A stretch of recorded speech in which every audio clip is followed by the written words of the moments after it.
ಭಾರತ ದೇಶದ ಪ್ರತಿಯೊಬ್ಬ ನಾಗರಿಕರು, ವಿಶೇಷವಾಗಿ ಕರುನಾಡಿನ ಸಮಸ್ತ ಜನತೆಗೆ ರಾವಣನನ್ನು ಕೊಂದು ಮಹಿಷಾಸುರನನ್ನು ಕೊಂದು ವಿಜಯೋತ್ಸವವನ್ನು ಸಂಭ್ರಮಿಸುತ್ತಿರುವಂಥ ದಸರಾ ಹಬ್ಬದ ಹಾರ್ದಿಕ ಶುಭಾಶಯಗಳು.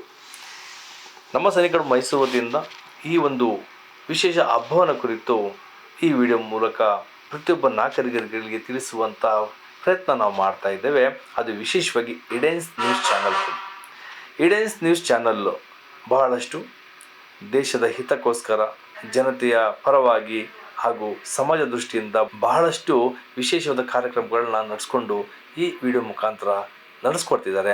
ಇಡೆನ್ಸ್ ನ್ಯೂಸ್ ಚಾನಲ್ನ ಎಲ್ಲ ಸಿಬ್ಬಂದಿಗಳಿಗೂ ಕೂಡ ನಮ್ಮ ಸೈನಿಕರ ಮೈಸೂರಿನಿಂದ ಹೃದಯಪೂರ್ವಕವಾಗಿ ಅಭಿನಂದಿಸ್ತೇನೆ. ಇಂತಹ ಅದ್ಭುತ ಕಾರ್ಯಕ್ರಮಗಳನ್ನು ನಡೆಸ್ಕೊಡ್ತಿರುವಂಥ ಇಡೆನ್ಸ್ ನ್ಯೂಸ್ ಚಾನಲ್ ಎಲ್ಲರಿಗೂ ಕೂಡ ನಾನು ಹೃದಯಪೂರ್ವಕವಾಗಿ ವಂದಿಸುತ್ತೇನೆ.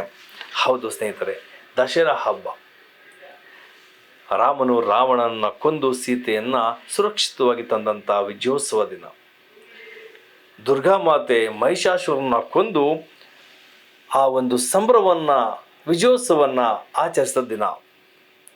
ಜನಸಾಮಾನ್ಯರಿಗೆ ತೊಂದರೆ ಕೊಡ್ತಿದ್ದಂಥ ಮಹಿಷಾಸುರನ್ನ ಕೊಂದು ಈ ನಾಡ ಜನತೆಗೆ ಕೊಟ್ಟಂಥ ಒಂದು ಕೊಡುಗೆ ಅಂತ ಹೇಳಲಿಕ್ಕೆ ಭಾಳ ಇಷ್ಟಪಡ್ತೇನೆ. ನಮ್ಮ ಸಂಸ್ಕೃತಿ, ನಮ್ಮ ದೇಶ, ನಮ್ಮ ಕರ್ನಾಡು, ಮೈಸೂರು ರಾಜ್ಯ ಅಂತಲೇ ಹೆಸರಾಗಿರುವಂಥ ನಮ್ಮ ಮೈಸೂರು ನಗರದಲ್ಲಿ ಅಂತಾರಾಷ್ಟ್ರ ಮಟ್ಟದಿಂದ ಕೂಡ ಜನಸಾಮಾನ್ಯರು ಬಂದು, ವಿಶೇಷವಾದಂಥ ಅತಿಥಿಗಳು ಬಂದು ಈ ಒಂದು ವಿಶೇಷವಾದ ಕಾರ್ಯಕ್ರಮವನ್ನು ವರ್ಷವೂ ಕೂಡ ನೋಡ್ತಾನೆ ಇರ್ತಾರೆ. ಸುಮಾರು 10ರಿಂದ 15 ದಿನಗಳ ಕಾಲ ನಡೆಯುವಂಥ ಈ ಒಂದು ಕಾರ್ಯಕ್ರಮ, ಈ ಒಂದು ಅದ್ದೂರಿಯ ಸಮಾರಂಭ ವಿಶೇಷವಾದಂಥದ್ದು ಸ್ನೇಹಿತರೆ. ಎಲ್ಲೆಡೆ ನಾವು ದೀಪದ ಬೆಳಕನ್ನು ನೋಡ್ಬೋದು. ಎಲ್ಲೆಡೆ ಸಂಸ್ಕೃತಿ, ಸಂಪ್ರದಾಯ, ಗೌರವವನ್ನು ಹೆಚ್ಚಿಸುವಂಥ ಕಾರ್ಯಕ್ರಮಗಳನ್ನ ನೋಡ್ಬೋದು. ಸಾವಿರಾರು ಮಟ್ಟದಲ್ಲಿ ತಯಾರು ಮಾಡಿರುವಂಥ ತಿಂಡಿ ತಿನಿಸುಗಳನ್ನ ನಾವು ನೋಡ್ಬೋದು. ಇನ್ನು ವಿಶೇಷವಾಗಿ ರಾಜ ಮಹಾರಾಜರ ಕಾಲದಿಂದಲೂ ಕೂಡ ನಡೆಸ್ಕೊಂಡು ಬಂದಂಥ ಅಂಬಾರಿ ನೋಡಲಿಕ್ಕೆ ಅಂತಲೇ ಸಾವಿರಾರು ಲಕ್ಷಾಂತರ ಜನಗಳು ನೋಡುವಂಥ ಒಂದು ವಿಶೇಷವಾದಂಥ ಕಾರ್ಯಕ್ರಮ ಇದು. ನಮ್ಮ ಚಾಮುಂಡೇಶ್ವರಿ ತಾಯಿಯ ಚಿನ್ನದ ಆ ಒಂದು ಮೂರ್ತಿಯನ್ನು ಅಂಬಾರಿ ಮೇಲೆ ಕೂರಿಸಿ ಪೂರ್ತಿ ನಗರದಾದ್ಯಂತ ಮೆರವಣಿಗೆಯನ್ನು ಮಾಡುವಂಥದ್ದು ಈ ಒಂದು ವಿಶೇಷವಾದಂಥ ಸಮಾರಂಭ ಅಂತ ಹೇಳಲಿಕ್ಕೆ ಬಹಳ ಸಂತೋಷ ತರ್ತಾ ಇದೆ. ನಾನು ಕೂಡ ಮೈಸೂರಿನಲ್ಲಿ ಪ್ರತಿ ವರ್ಷವೂ ಕೂಡ ಇಂಥ ಕಾರ್ಯಕ್ರಮಗಳನ್ನ, ಇಂಥ ಸಮಾರಂಭನ ನೋಡುವಂಥ ಅದೃಷ್ಟ ಶಾಲಿನ ಅಂತ ಹೇಳಲಿಕ್ಕೆ ಇಷ್ಟಪಡ್ತೀನಿ. ಜೊತೆಗೆ ನಮ್ಮ ಸೈನಿಕರ ಮೈಸೂರಿನಲ್ಲಿ ಬರುವಂಥ ಎಲ್ಲ ಅಭ್ಯರ್ಥಿಗಳು ಕೂಡ ಇಂಥ ಒಂದು ಸಮಾರಂಭ ಕಾರ್ಯಕ್ರಮಗಳನ್ನು ನೋಡುವಂಥ ಅದೃಷ್ಟ ನಮ್ಮ ಅಭ್ಯರ್ಥಿಗಳಿಗೆ ಸಿಗ್ತಾ ಇರೋದು ಭಾಳ ಸಂತೋಷ ಕೊಡ್ತಾ ಇದೆ ಸ್ನೇಹಿತರೆ. ಇಂತಹ ಲಕ್ಷಾಂತರ ಜನಗಳು ಬರುವಂಥ ಇಂತಹ ಕಾರ್ಯಕ್ರಮಗಳಲ್ಲಿ ಹಲವಾರು ಗಲಭೆಗಳು, ಸಮಸ್ಯೆಗಳಾಗೋದು ಸಹಜ. ಪ್ರತಿಯೊಬ್ಬರಲ್ಲೂ ಕೇಳ್ಕೊಳ್ಳೋದು ಇಷ್ಟೇ, ದಯಮಾಡಿ ಯಾರು ಕೂಡ ತೊಂದರೆ ಕೊಡದಂತೆ ಈ ಒಂದು ಕಾರ್ಯಕ್ರಮಗಳಲ್ಲಿ ಎಲ್ಲ ಸಹಕರಿಸಬೇಕು ನಾವು ಕೇಳ್ಕೊಳ್ತೇವೆ.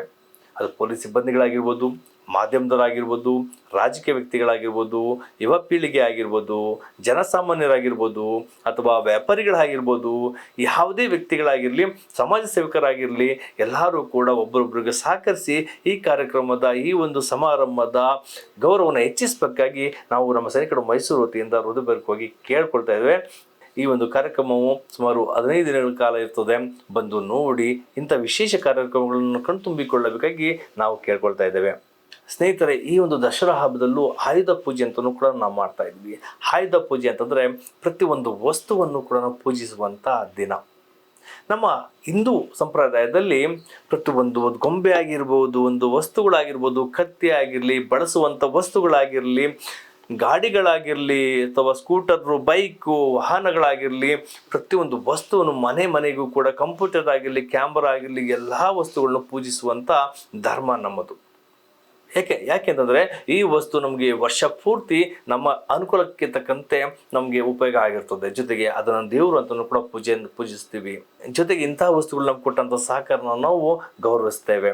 ಸ್ನೇಹಿತರೆ, ಕೇವಲ ಇದು ಕರ್ನಾಟಕ ಮೈಸೂರು ರಾಜ್ಯದಲ್ಲಿ ಅಂತಲ್ಲ, ನಾವು ಮಿಲಿಟರಿಲಿದ್ದಾಗ, ಸೇನೆಯಲ್ಲಿದ್ದಾಗ, ನಾವು ಸೈನಿಕರಾಗಿದ್ದಾಗ ಅಲ್ಲೂ ಕೂಡ ನಾವು ಆಯುಧ ಪೂಜೆನ ಬಹಳ ವಿಶೇಷವಾಗಿ ಆಚರಿಸ್ತೇವೆ. ಅಲ್ಲಿರುವಂಥ ಬಂದೂಕುಗಳಾಗಿರ್ಬೋದು, ಗುಂಡು ಮದ್ದುಗಳಾಗಿರಲಿ, ವಸ್ತುಗಳಾಗಿರಲಿ, ಎಲ್ಲವನ್ನು ಕೂಡ ಒಗ್ಗೂಡಿಸಿ ನಾವು ವಿಶೇಷವಾಗಿ ಆಯುಧ ಪೂಜೆಯನ್ನು ಆಚರಿಸ್ತೀವಿ ಸ್ನೇಹಿತರೆ. ಇಂಥ ಹಬ್ಬಗಳನ್ನ ಆಚರಿಸುವುದು ನಮ್ಮ ಭಾರತ ದೇಶದ ವಿಶೇಷವಾದ ಸಂಪ್ರದಾಯ ಅಂತ ಹೇಳಲಿಕ್ಕೆ ನನಗೆ ಬಹಳ ಹೆಮ್ಮೆ ತರ್ತಾ ಇದೆ ಸ್ನೇಹಿತರೆ. ಕೊನೆಯದಾಗಿ ಹೇಳಬೇಕು ಅಂತಂದರೆ, ಸತ್ಯ ಶಾಶ್ವತ, ಅಸತ್ಯ ಅಶಾಶ್ವತ, ಧರ್ಮಕ್ಕೆ ವಿಜಯ, ಅಧರ್ಮಕ್ಕೆ ಯಾವಾಗಲೂ ಸೋಲು ಅನ್ನೋದಕ್ಕೆ ಈ ಒಂದು ದಸರಾ ಹಬ್ಬ ಉದಾಹರಣೆ ಅಂತ ಹೇಳಲಿಕ್ಕೆ ಇಷ್ಟಪಡ್ತೀನಿ. ನಾವು ಯಾವಾಗಲೂ ಸತ್ಯದಿಂದ ಇರೋಣ, ಪ್ರಾಮಾಣಿಕತೆಯಿಂದ ನಡೆಯೋಣ, ಶ್ರಮಪಟ್ಟು ಬೆಳೆಯೋಣ ಅಂತ ಈ ವಿಡಿಯೋ ಮುಖಾಂತರ ಹೇಳ್ತಾ ಈ ವಿಡಿಯೋಗೆ ವಿರಾಮವನ್ನು ಕೊಡ್ತೇನೆ. ನಮಸ್ತೆ. ಹ್ಯಾಪಿ ದಸರಾ.